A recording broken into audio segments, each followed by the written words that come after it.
Shambulizi zito lililofanywa na Israel laripotiwa kumuua kiongozi mwingine wa kisiasa wa Hamas pamoja na mke wake huko kusini mwa Gaza. Shambulizi la anga lililofanywa na jeshi la Israel IDF huko katika maeneo ya kusini mwa ukanda wa Gaza limeelezewa kwamba huenda limemuua kiongozi wa kisiasa wa wapiganaji wa Kipalestina wa Hamas. Shambulio hilo la anga la Israel katika kusini mwa Gaza, eneo la Khan Yunis, limemuua kiongozi wa kisiasa wa Hamas Salah al-Bardawil. Hamas na vyombo vya habari vya Palestina vimeripoti mapema Jumapili. Vyombo vya habari vinavyounga mkono Hamas vimesema shambulizi hilo la anga limemuua Bardawil ambaye ni mwanachama wa ofisi ya kisiasa ya kundi hilo na pia kumuua pamoja na mke wake. Israel imeanza tena mashambulizi makubwa huko Gaza siku ya Jumanne, ikilaumu Hamas huku ikiachana na makubaliano ya kusitisha mapigano yaliyoanza kutekelezwa mnamo Januari 19. Waziri Mkuu Benjamin Netanyahu amesema mara kwa mara lengo kuu la vita hivyo ni kuharibu Hamas kama chombo cha kijeshi na kinachotawala ukanda wa Gaza. Amesema lengo la kampeni hiyo mpya ni kulazimisha kundi hilo kuacha mateka waliosalia.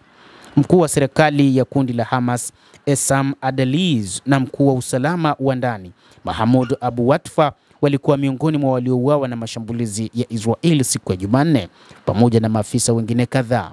Wizara ya afya ya Gaza inayoendeshwa na Hamas imesema takriban zaidi ya watu 400 wakiwemo watoto pamoja na wanawake wameuawa siku ya Jumanne, na idadi hiyo haijathibitishwa na haitofautishi kati ya raia pamoja na wapiganaji. Hata hivyo, Israel inaendelea na mpango wake wa kuwaondoa raia katika eneo hilo la ukanda wa Gaza. Mpango wa Israel wakati huu ni kuona raia wa Kipalestina wanaondolewa katika eneo hilo la ukanda wa Gaza na kwenda kuishi hasa eneo la Syria ambalo wao wamelipanga kama eneo jema kwa ajili ya raia hao kwenda kuishi.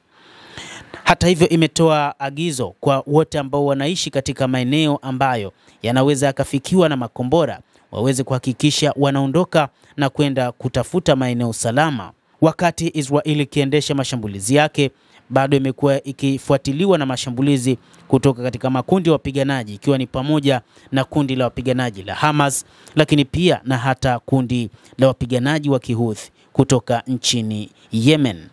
Basi mtazamaji, endelea kutufuatilia, lakini kimsingi bado hali si shwari katika eneo zima la Mashariki ya Kati kutokana na mashambulizi makubwa yanayoendelea katika nyakati hizi, mashambulizi ambayo yanafanywa na Marekani huko katika eneo la nchi ya Yemen, lakini pia na mashambulizi yanayofanywa na Wahouthi wa Yemen katika meli za Marekani, pamoja na kushambulia huko katika ukanda wa Gaza, pamoja na kushambulia huko Tel Aviv, lakini pia mashambulizi yanayofanywa na Israeli huko katika ukanda wa Gaza, pamoja na mashambulizi ambayo watu wa Gaza nao pia wameamua kurejisha kisasi kwa kurusha maroketi na kusababisha hali kutokuwa nzuri na amani kutoweka Mashariki ya Kati.